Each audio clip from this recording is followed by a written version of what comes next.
Good evening and welcome to our community education for March. Tonight we're really excited to have both Dr. Hutton and Sarah Carasino, our nutritionist, and they're going to talk tonight about childhood obesity. And here they are. So, hi, I'm Dr. Hutton.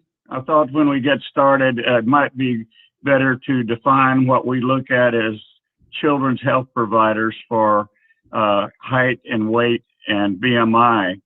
And as you probably or may not know, but we follow children's height and weight very carefully and head size on a growth chart until they're 2 years of age. And then we switch to height, weight, and BMI. And I thought we might want to point out some of the both under and overweight parameters that we use. These are all calculated by age and gender. And if you look at, we have on this chart a patient, actually a real patient that has a BMI in the, if you look in the center, you'll see the 50th percentile. So when we actually in the office, put a cursor on that, we can get the exact percentile of that patient's body mass index. Underweight is represented by the 5th percentile, which is your lowest line on the chart. And then normal weight is represented by that to the 85th percentile, which you'll see is the third from the top, where the cursor is currently located. Now, between 85 and 95 percentile represents overweight children, and greater than 95% percentile represents obesity. Once you get beyond that and up where that particular patient is located, you're looking at greater than 99 percentile morbid obesity. You can also see both under and overnutrition present in the same location, in the same area of the country, and even in the same family. So thought we might want to hear from Sarah now. Thank you. Yes, it's incredible that we can have undernutrition happening and both overnutritioning happening in the same even household. And it's, one of the things to keep in mind that one of the things that leads to that is the nutrient density. So we could get plenty of calories, but not have the nutrition from the foods that we eat. So we sometimes refer to that as empty calories. So maybe we're getting a lot of calories from foods that are really high in fat and sugars and really low in the vitamins and minerals and the macronutrients that we need. So it's not uncommon to find that within households, depending on what the nutrition pattern is for those families. And this is really, I'm happy we're talking about this because it's not just in our community, it's a worldwide problem. So we'll take it to kind of the scope of the world. The World Health Organization says that childhood obesity is one of the most serious public health threats of our time. And so you can see that the statistics here, over 150 million children in the world are obese, and it's trending up. So we are really looking to see how we can help address this almost emergency that we're having. In our country, in the United States, obesity is continuing to be a growing concern. More than 18% of our kids are affected, and so it's the most common chronic disease of childhood. And just keep in mind that this number continues to go up, but it's tripled since 1980. And in Washington state, so we're kind of taking it from world to country to state, approximately 475,000 children in our state are overweight or obese. So that's about 30% of our kids. So this is something that Dr. Hutton and I have both been working on with patients that we see here. In our county, as of 2010, there's just over 15,000 people under the age of 18 years that are struggling with overweight and obesity. So Dr. Hutton, have you seen the same kind of trends here at your job? Yes, we certainly have, and it's very uncommon to see a child that's underweight or less than the fifth percentile, but very common to see obese children. So much that a lot of parents will ask us, I think my child is too skinny, and you'll look on the growth chart and they're actually normal, so that you get used to seeing the overweight as being normal in our society, and you don't even realize what is going on with your child. I wanted to make a really important point here, and I think if you get one take home, there's several, but I'd like for you to remember this. Children and adolescents don't get to choose where they live, and they don't choose and buy the food they eat. So they have a limited understanding of any long-term or short-term consequences of their behavior. So it's very important for special attention that the parents give to this topic whenever we're talking about childhood obesity. Sarah, how in the world did we ever get in this situation? Yeah, that's a really good point that you make about their environment. We've had an obesogenic environment for the last 75 years. So dating back all the way to 1945, we've been seeing this obesity trend increase. So you can see that, the obesogenic environment will be things like, where are things strategically located? So you can see, in this cartoon, the McDonald's is next to a gym and an organic food place, and they're saying, I think we're in the wrong location. So really, like when you see a whole string of fast food restaurants coming into a town or in a certain spot, or when all of the advertisements that you see cater to these quick and fast foods and how good they look and how good they smell. So it's really about our surroundings, and we eat with our eyes just as much as we eat with our mouth and our sense of smell. So obesogenic environments are places that encourage people to eat unhealthily and not exercise enough. So the problem's not only linked to children's behavior, but social and economic ties, and also policies that affect agriculture, transport, urban planning, the environment, food processing, distribution, and marketing. We touched on that, as well as education. And so think about things like, what kind of changes have taken place with our transportation? Where are we eating meals? Is it in the car on the go, or are we sitting down at home to eat? Increased urbanization, so that means time spent outside versus inside. And noise pollution, so if you're in an area that's very noisy when you're outside and it's bothersome, you might tend to stay inside more. And then also taking into account something that's been very common in this COVID pandemic is screen time, because all of our kids who are school age have been spending time at home doing school online and in front of a screen. And that's been necessary. But on the average, our kids spend an average of 7.5 hours a day with some kind of electronic media. And that stat was taken from 2010. So think about how 2020 has been with that increase that has been necessary during the pandemic. Screen time definitely impacts our food desires. It impacts our sleep. It takes up time that maybe kids could be exercising.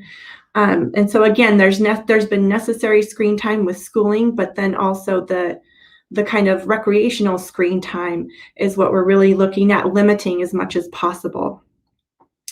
There's been a food shift as well. So increased energy density, high fat and high sugar, I mentioned that earlier, as well as low micronutrient options. So again, that means low in the vitamins and minerals that our body needs with those food choices. And one really common thing we address, I know both Dr. Hutton and I do address it when we're visiting with patients, is beverages. So what are your kids drinking, or what are you drinking? Studies show that each soda consumed increases the risk of obesity by 60%. So you could take that word soda and interchange it with Kool-Aid or fruit juices or juice drinks or energy drinks that have sugar in them or coffee drinks that have sugar in them. So you could that with those added sugar beverages. So, but for soda, the consumption of soda by children has increased throughout the last 20 years by 300%. So that's a big increase. And there's like I said, that 60% increase risk of obesity with each beverage. So thinking about food choices and beverage choices is really a big thing when we're talking about what's impacting our kids' weight and our weight as well. How is your money spent? Are you spending money on the low nutrient, high calorie dense foods, or are you taking time to, are you spending more money towards those sugary beverages or those treats? And could that money be shifted to buying more whole foods, more nutrient dense foods rather than calorie dense foods? So, you know, soda consumption is very common. And I think that if anything, if you in your household or, you know, or your kiddos are drinking sugary beverages often, that's probably one of the main things that's kind of the easiest thing to get away from. And then thinking about economics as well, you know, a lot of us got hit during 2020 with finances. So low income can definitely impact our food choices. You know, that's due to COVID, people have gone on unemployment, haven't had their jobs, you know, maybe gotten laid off, maybe had to totally switch direction with their career. And so there might have been a gap in financial. So food choices can be impacted during those times. But thinking about, you know, options for this coming spring and summer, what can you do? It's growing season, so maybe something you could do with your kids is picking a vegetable to grow, and it doesn't have to be a big garden. It can be just enough to be in a little pot in your house, and plant a seed and watch the plant grow, and then taste the fruit of your labor, and see how that new vegetable tastes, and use it in a recipe or use it for a snack. And it's really good to have that process of watching a plant grow from seed to being able to be harvested. And if the kid's involved in that, they're much more likely to try to taste that food that they've spent so much time growing. Another impact in our environment has been physical activity. So in addition to lots of sugary beverages, maybe highly processed foods, physical activity has been on the decline. Here in Washington State, I believe that middle school and high school does still require PE, but many states don't. So getting up and moving is a very important aspect of overall health and development. For kids, they should get at least 60 minutes of physical activity or play every day. And so many children will have to get their activity at home because, you know, especially recently in 2010, you know, all those programs in schools shut down, sports programs shut down, etc. So if PE classes are not up and running again, being creative and finding ways to move at home or move outside with your family are going to be essential. One thing that I recently discovered, I had a friend recommend it to me, and I tried it with my 2-year-old, is something called Cosmic Yoga.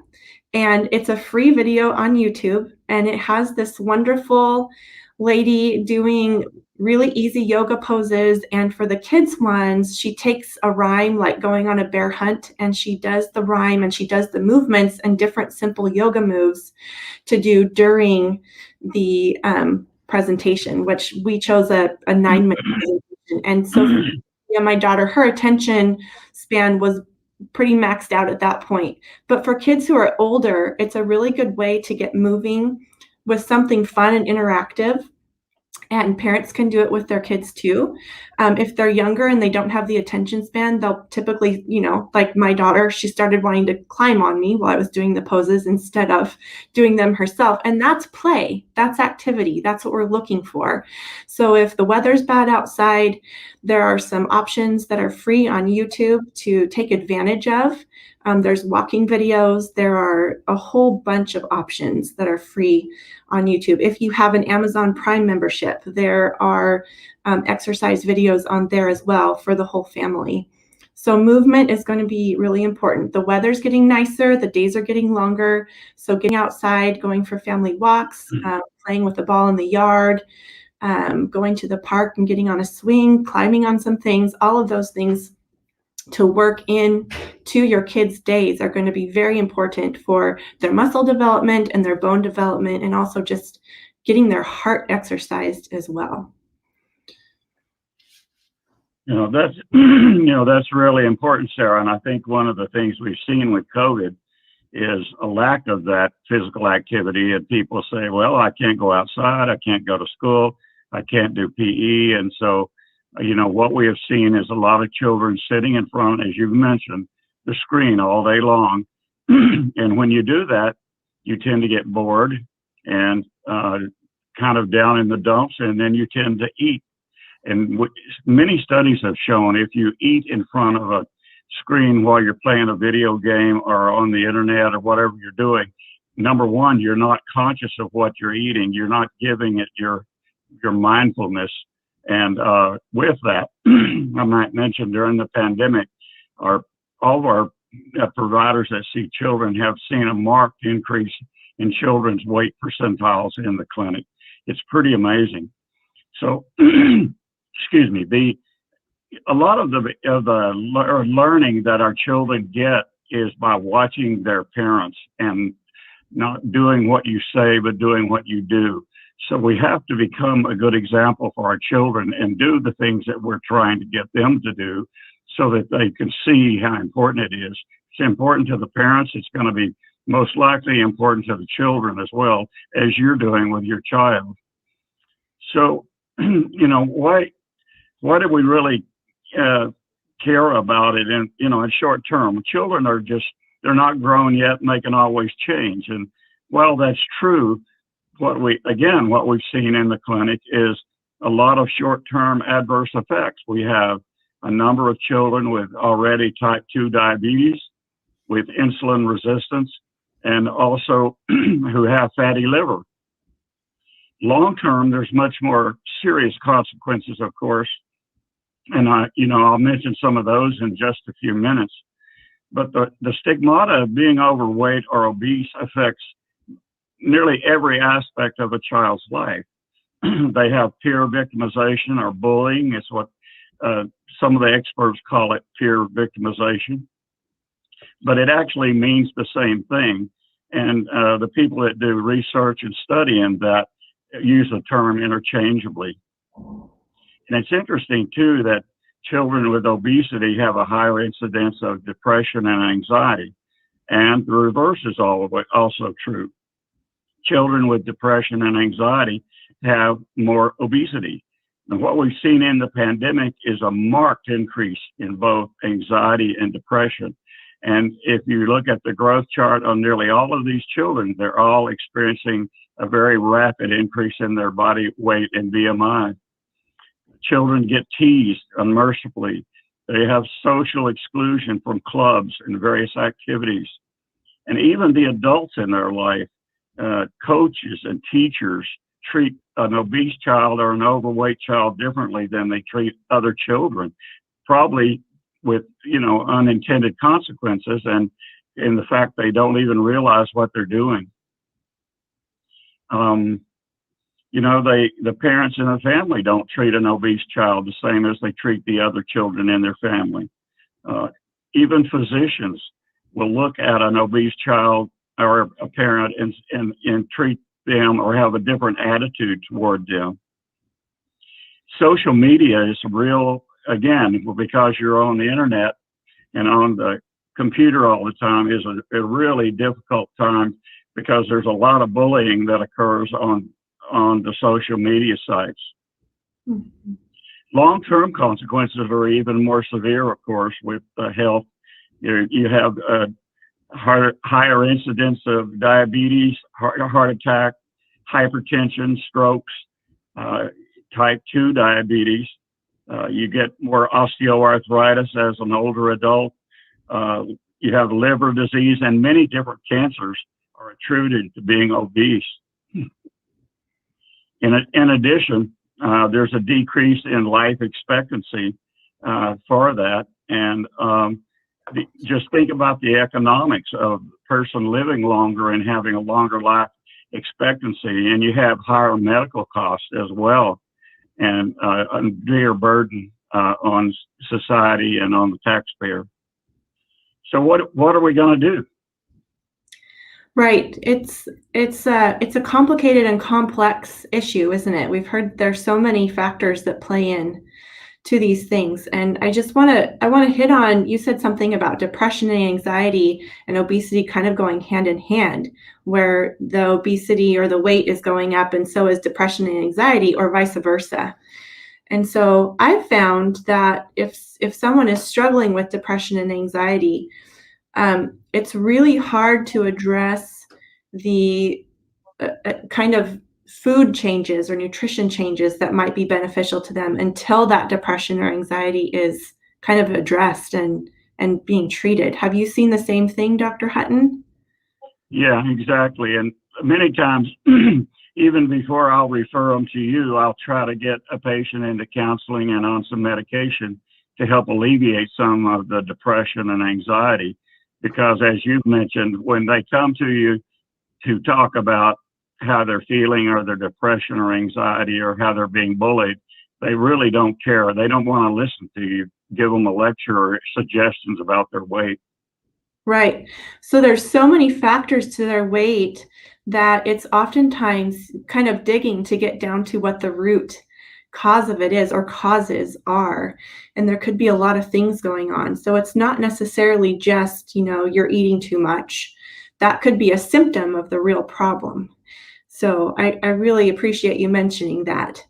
But it really does take a village. It takes a lot of people to help with our kids' healthy nutrition and staying on track or getting back on track. One thing I do want to mention is, our kids go through stages of growth, right? And so we go on the growth charts, we plot that. But something to also keep in mind is kids, both girls and boys, have this growth spurt that happens somewhere in the middle. So like pre-teen years, they have that growth spurt. And so your kiddo might be getting ready to grow. So if we see that weight start to increase, but the height doesn't change, they could just be getting ready to have a massive growth spurt. And so that's also something that we all take into account when we see you. We know that those things happen. We know to expect those things. And one of the things I really encourage kids that I see is, weight is just one measure of your health. There's all these different things that Dr. Hutton just addressed. And what we really want to do is create healthy habits for you in life. And we want to set you up for success so that you can have those healthy habits and not have any of these chronic diseases. And mom and dad, can you get on board? Because just like Dr. Hutton said, our kids aren't in control of the food that is around them in their house until they get their own jobs and spend their own money and make their own decisions as an adult. So that family support and that behavior change as a family unit is very important. It's not just, Johnny's on a diet and the rest of us can eat whatever we want and we can have this in the house because it doesn't affect us, but Johnny can't have it because he's overweight. What really leads to a successful change is having the home environment. We talked about those environmental factors, having the home environment set up for success. And I'll touch on that a little bit here shortly. Another thing I love to point out is the separation of responsibility, or the division of responsibility. So I think on the next slide, there's a picture of a book that I love to recommend to my patients and their families, and one that I've been making my way through and reading and taking notes on. But the division of responsibility is basically parents are responsible for the what, when, and where of feeding, and children responsible for the how much and whether of eating. So here's some examples. Parents, We are responsible for controlling what foods come into the house, making and presenting the meals, insisting that the children show up for meals, making meal times pleasant, teaching children manners or how to behave at the table, regulating the timing and content of snacks. So for example, no running with food, no food right before dinner, wait for dinner, it'll come, you won't starve. And a few more nuggets of wisdom, like no fanning the refrigerator door, don't stand with it wide open, no candy before dinner, and saying yes, please, and no, thank you. So those are all things that the parents are responsible for. The kids, they only need to worry about how much am I going to eat and am I going to eat or not? Those are the only two decisions they need to make. So you can see that all of this is really like hefty on us as adults to present our kids and offer our kids as much as possible foods that are going to nourish their bodies, help them grow, keep their bones strong, keep their muscles growing, support their brain health so that when they're in school, they can learn to the best of their ability, and give them the energy they need for having that playtime every day. There's also something I like to refer to as the 5-2-1-0 eating plan. And so we added in sleep here for the 10. So 10 hours or more of sleep, 5 or more servings of vegetables and fruits each day, screen time to be 2 hours at the most, and 1 hour of physical activity every day, and no sugar-sweetened beverages. So thinking about your typical routine now, where are we falling collectively? You know, the importance of fruits and vegetables, we know over the past, ever since I've been in practice the last 16 years, we've always gotten the recommendation from the USDA that we need to encourage fruits and vegetables, 5 servings a day. And a serving isn't that much. A serving is, like for vegetables, for example, a serving of vegetables is 1 cup raw or 1/2 cup cooked. So if you take a look at your fist, that's probably about 1 cup, unless you've got really big hands. It's about 1 cup. So if you get 1 cup of cooked vegetables, you're having 2 servings of vegetables right there. And then for fruit, it's usually about 1/2 cup, or about the size of a tennis ball is a serving size. You can have a little bit more if you eat strawberries and melons, and those are going to be coming into season soon. The serving size is a little bit bigger. But when we think about getting 5 servings of fruits and vegetables a day, if we give our kids opportunities at each meal and then a couple snacks each day to have the vegetables, we'll be kind of getting on the right track there. So I want to kind of backtrack to stocking the house for success. I often use a stoplight food method with the kiddos I talk to and their families. So thinking about the green light foods are going to be the foods to have most often. Those are going to be the lowest in empty calories and the highest in nutrients. So thinking about whole grains, fruits and vegetables, beans and legumes, nuts and seeds as kind of the base of that plan. And then lean meats and lower fat dairy products, and incorporating some heart healthy fats. So that could be like using olive oil when you cook, or incorporating avocado, having some nuts as a snack. Those are all going to be really helpful starting points for getting as much of those green light foods in your household. And then yellow light are going to be kind of halfway in between. You know, maybe you have 1 serving from each of the food groups in a day. And then the red light food group is going to be, maybe these are special occasion foods like pizza or French fries or ice cream, something that you can enjoy maybe once a week on family pizza night, where you're watching a movie together. Or if you have a birthday party that you're planning, you can have that be your one, red light choice for the week from that food group. So I love the stoplight food method, and that's easy to find online if you Google it. So 10 hours of sleep impacts so much. If we don't get enough sleep, our brain doesn't get a chance to reset and be able to be awake and aware to learn. It also impacts our metabolism. So our metabolism is how well we utilize the nutrition that we take in. It impacts a lot of other things, our heart health, our blood pressure. Dr. Hutton, you probably know a little bit more in that scope of things, the chronic conditions that sleep impacts. Yeah, yeah, exactly. And, we have the same talk with the children and adolescents that have sleep issues and especially anxiety and depression, because lack of sleep further aggravates both of those conditions. And I appreciate, your comments too. A couple of other things that I've talked to teenagers about is, you need to all be at the table together and turn off the electronics. Yeah. You have limited time to communicate as a family, and it's a good opportunity to do that and leave the electronics off. And then get the electronics off at least an hour before bedtime. It's a well-established scientific fact that having a computer on, a phone on, a television on, with the light emitting from that interferes with sleep. And if you think you have to have that on beside you, you're definitely not going to sleep as well as you would without it. Another point that I'll make with a teenager is, if you love chips and salsa, for example, just to pick something, which I do, set yourself, and as a family, set it out that you're going to have 5 chips and you're going to have the salsa, but the bag of chips goes back in the storage, and you don't have the bag sitting there in front of you to just continually tease you and just say, basically say, come on, eat some more, eat some more. And the other point I'll make with a lot of them is, don't single out one member of your family and say, little Johnny's obese or he's fat.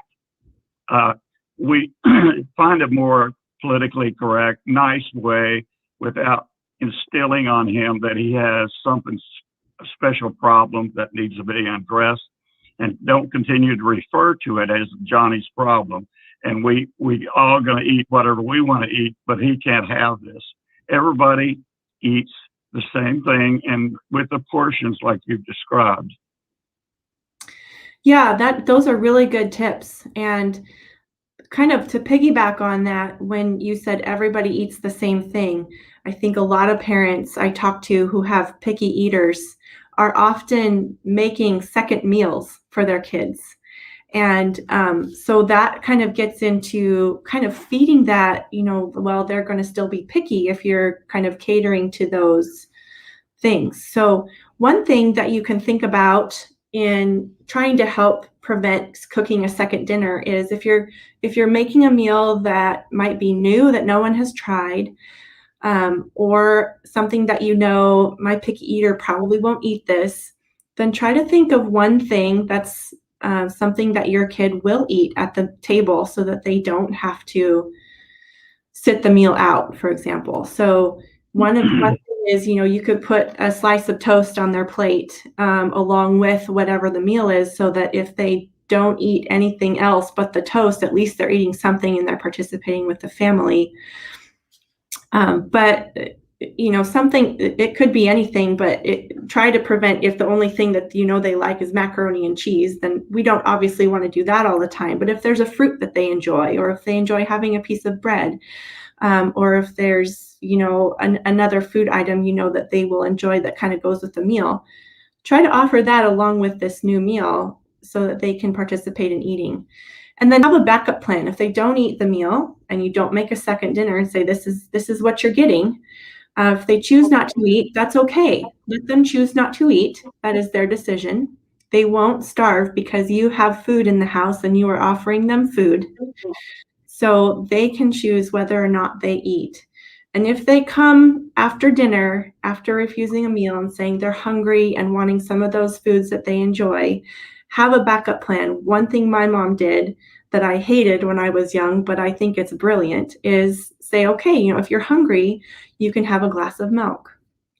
The milk will give you nutrition. It will fill your stomach up so that you're not having your stomach growling. But it won't be too heavy so that you can't go to sleep. Because the challenge with eating a big meal before we go to sleep, again, is, Our body's going to be working to digest food. And while we're trying to tell it to go to sleep, our body is still like, but we still have all this food that we need to take care of. So don't go to sleep yet. So that can interfere with sleep as well.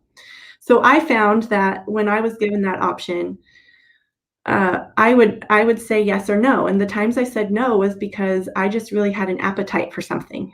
But the times I said yes, my stomach was truly hungry and it helped. So it might not be milk for you. It could be something else, something small that you have as a backup plan to say, okay, you didn't eat dinner and I know you're really hungry. So you can have this small fill in the blank of something nutritious and healthy before you go to bed that won't take up a bunch of your body's energy in digesting.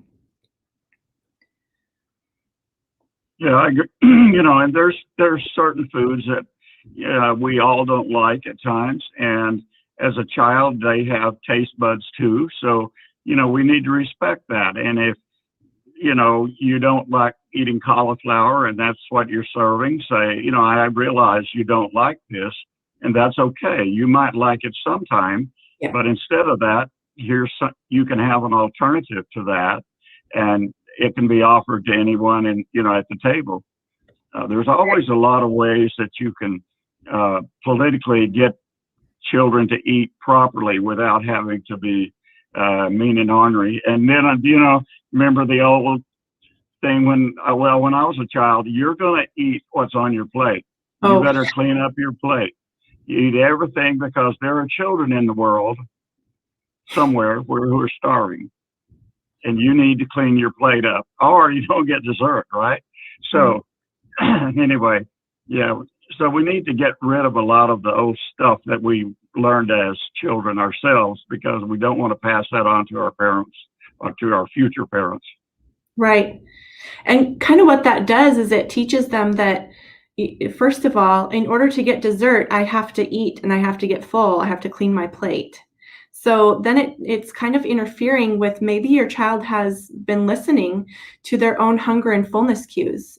So children are born to know when they're hungry and when they're full. And so they'll eat as from infancy. They cry when they're hungry, they eat, and they stop when they're full. And so as they grow and as they start experiencing foods, it's really common to get frustrated if they're not eating these foods that you're putting in front of them.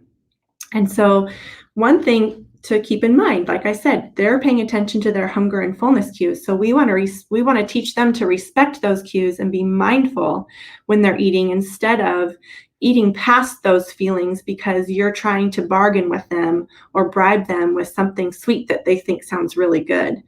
Trying to keep your kids at the table until they, finish whatever is on their plate, or until they take a bite of this one thing that you want them to eat. That often leads to kind of some bad vibes around mealtime as they grow up as well. So try to take the bartering and the bribing out of the picture as much as possible, or completely even. And just, you're offering them a variety of healthy foods. They have it in front of them, and let them pick and choose what they eat and how much they eat, or whether or not they eat. And that really, that increased attention, like, here, take a bite, here, take a bite. Don't you want this? Don't you want that? Throughout the meal, that's not pleasant for the child either. So kind of just let them go, let them experience the food. It takes little kids multiple exposures to these foods before they might decide they like them. So let's say you're giving them cauliflower and they usually don't like it. Well, don't stop giving them cauliflower or broccoli or carrots because they don't like it. They might touch the food first, and that's how they interact with it, and then leave it alone. And then on next time they might touch it and put it to their mouth and taste it and decide not to. That kind of progresses to eventually they'll put it in their mouth and they'll chew it. They might spit it out. My daughter does that a lot. She tastes it, put it in her mouth, and I know it's something she likes, but then she's like, nope, not eating it right now. So it's just part of their learning process as they experience food, especially for those little kids, and really letting them experience like the touching of the food, the tasting, the feeling it in their mouth, spitting it out if they're not ready for it. That's all okay. And that'll set them up for success, I think. A lot of good points, Sarah.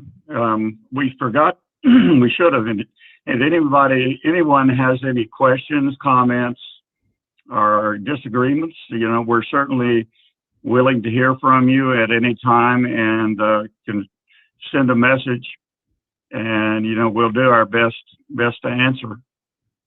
Yes, good point.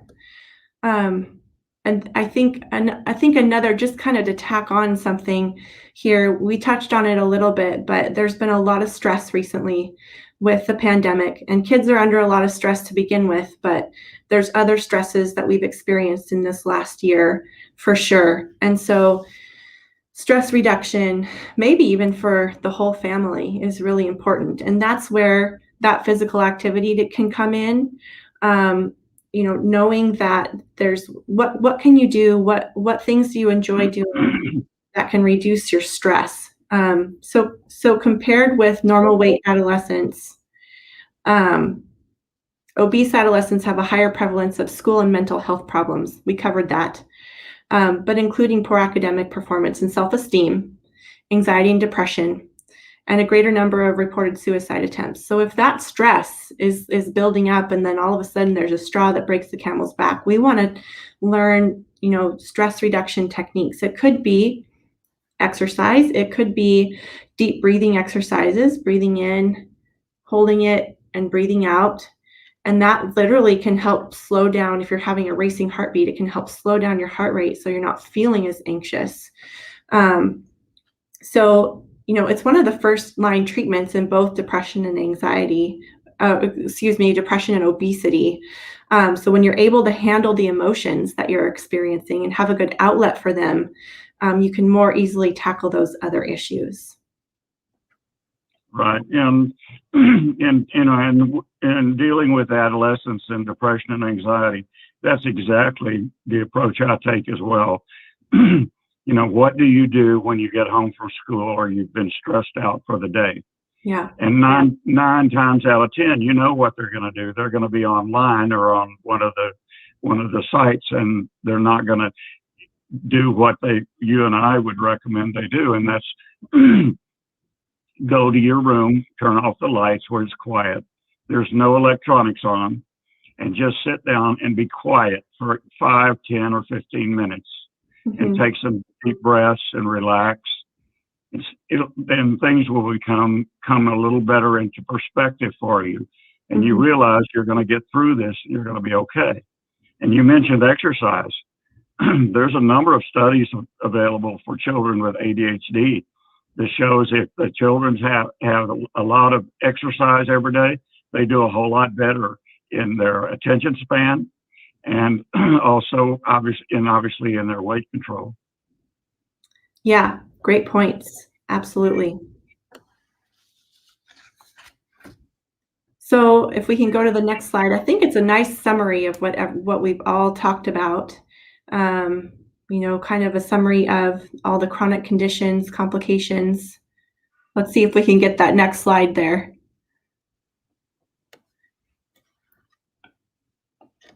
Well, anyway, we've talked about a lot of topics, a lot of things today, but again, I just want to reiterate, it's a combination of multiple things, and there are some behaviors that we can address from the get-go and start changing as a family unit so that we're not singling out any one person in our family. So that supportive environment is really going to be essential to our kids' success.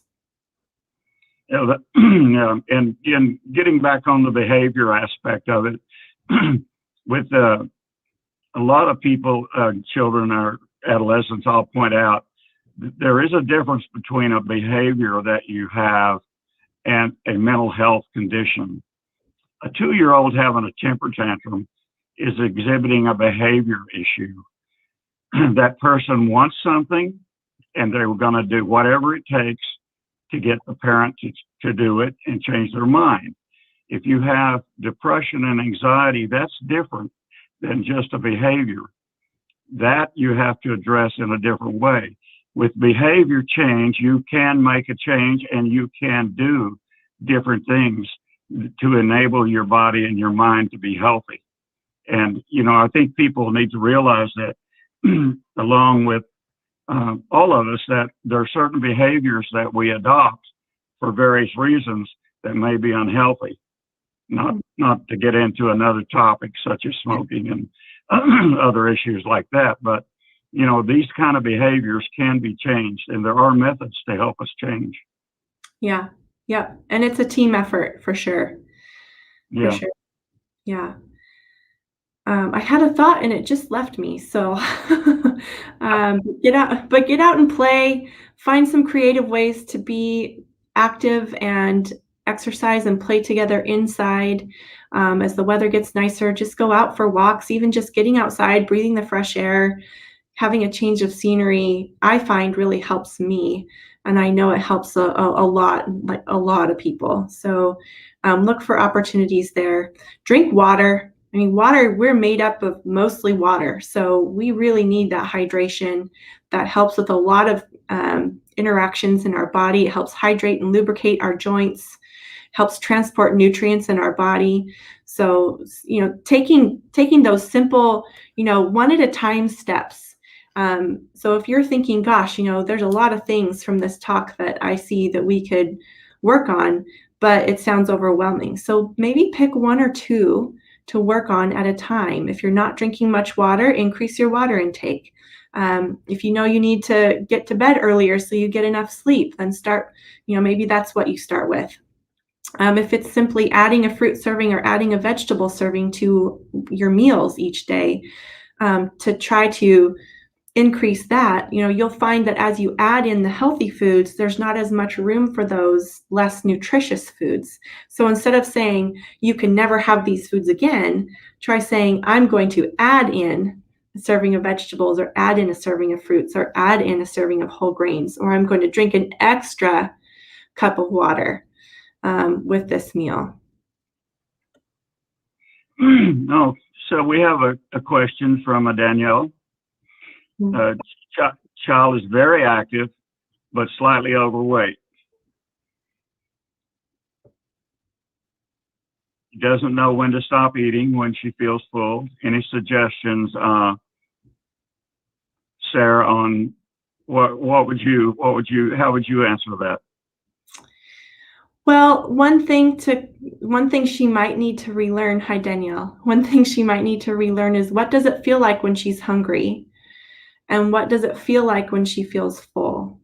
So she doesn't know when to stop eating when she feels full. I wonder if she knows what feeling full feels like. So maybe when she starts to feel satisfied from the meal, like she doesn't have the rumbling in her tummy anymore, then to try to stop there.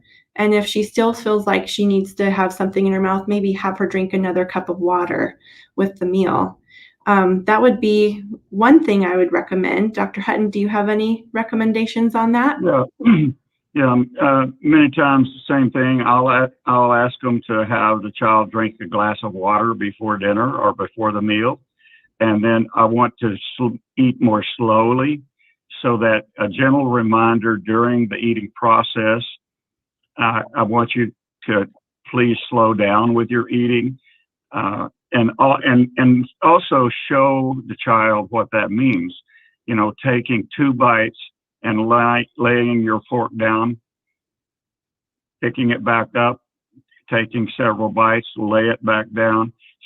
Find ways to make the eating more slowly. And then at some point, you have to say, and you, Sarah, I know you teach people proper portions and how to the size of portions and on a plate. Get a smaller plate, and then be sure the portions are correct. And then when the meal, it should be that she is full. It just needs to stop. And then, like you said, maybe consuming some really maybe 5 or 10 cold pieces of grapes or something like that, as opposed to finishing the more calorie dense foods. Yeah, and Danielle, if she knows when she feels full, but she's just eating past that, it could be just having conversations about practicing stopping when she does feel full, and saying, how is your stomach feeling? Are you feeling full? And then respect your body's signal. If if she knows when she feels full, but she has trouble stopping, then it's kind of going to be kind of training her to say, it's okay to stop when you feel full. It's okay to stop now. And if you start feeling hungry, like let's say it's in the middle of the day, if you start feeling hungry, you have an opportunity for a snack in an hour or two. So Yeah. that might help train her to if she knows she feels full, but she's just not listening to it, trying to talk to her about listening to that signal, respecting that signal, and being mindful, because her body is going to tell her when she's had enough and when her body has had enough for her to function the way that she should. And it's okay not to feel full. It's okay, Wow. to reset the thermostat, as it were, and not to feel full. If you walk away from the table, and like you suggested, coming back later for a smaller snack, and distract her with some other activity, for example, you might find that she totally forgets about overeating. Mm-hmm. Yeah. And there's those growth spurts too. So those will be happening in spurts. There may be some growing into that weight that's going to happen down the line. Any other questions? It's been interesting to observe children through the years. As you mentioned, Sarah, right before puberty, you see children tend to gain weight. Now, we don't, still consider becoming obese just gaining weight, but they tend to gain percentage or so up on the growth chart. And then, as you mentioned, they go through a growth spurt, and then it levels back off so that they're actually back to where they were in the same percentile earlier in their childhood. Right.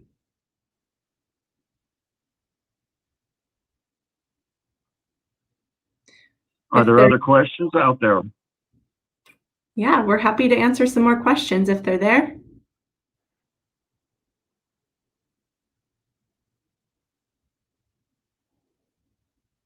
Well, it's been nice to talk about it, Sarah. I agree. It's a difficult subject, and I would say this: it's a difficult subject for physicians and providers to approach with the parents. Even at my stage of career, I struggle with it all the time. A satisfactory way to approach it, and sometimes we just have to say, I noticed that your child's gaining a fair amount of weight. Are there things we can talk about that might help reverse that trend? Or, I don't like the term obese in childhood, but we have to use terms that the insurance companies require, unfortunately, in our charting. And, I like to say a bit overweight. That's avoiding the conflict of the word, but at the same time, a child is listening to everything, our conversation, and we have to be very careful, I think, with what we say and do in front of children. Again, because they are going to mimic and feel a certain way about our conversation. And I just encourage parents to be kind and to be gentle and to realize that they're all changing, and we all struggle with different issues throughout our lifetime. And, I don't want somebody walking in the room and telling me when I go for my annual checkup, geez, Hutton, you're fat. I mean, immediately I'm shut down. I'm not going to listen to anything. I'm going to be out of there. I don't want to go back. Right. And that's a really excellent point. And having that conversation about, hey, this is one health indicator that we're looking at, and it's an important one, but then what accompanies that? If they're having lab work done, for example, if we're testing for things like some of the complications you mentioned, like later in their teen years, are we testing for fatty liver? Are we testing for prediabetes? Are we testing some of those things? So I oftentimes have conversations with the kids and the parents saying, look, weight is one measure that we're looking at. What I'm not really concerned about you changing the number on the scale as much as I am concerned about you changing some of your eating choices if there's need for change. And in so doing, we can prevent some of these chronic complications that you're at higher risk of later in life if your unhealthy food habits or unhealthy habits in general don't change. So Yeah. other factors that we're looking at that we can talk about, because there's a huge stigma around weight and what we're Yeah. supposed to look like. And none of that we see in the media takes into account anybody's genetic makeup or Right. lineage or, you know, their bone density, their muscle mass. I mean, there's all sorts of combinations there that need to be looked at. And unfortunately, in our country, there's a big stigma attached to weight. Yep. So yes, gentle conversations. Okay, well, I don't see any other questions. No, neither. So thank Thank you you, all Sarah. very much. Thank you, Dr. Oh, here's one more. Oh, there you go.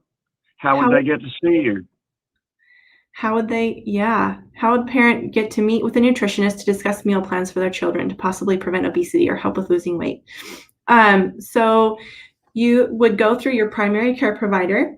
They can put in a referral to see the dietitian. It could be me if you want. It could be another dietitian that you know, if you know of someone you'd like to go see.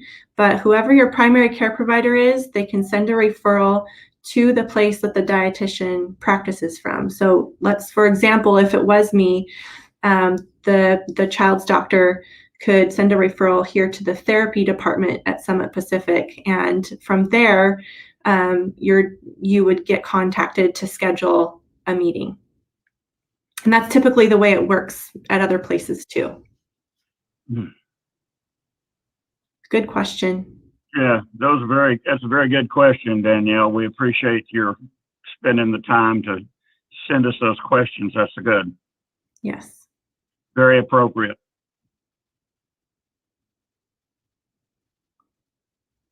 Okay. Well, I Okay. think that wraps it up. Thank you so much, Dr. Hutton, for joining me. Yeah. You too, Sarah. Enjoy working with you. You're doing a great job. Thank you. I enjoy working with you as well. And thank you, everyone, for tuning in. We look forward to hearing from you. Bye. Goodbye.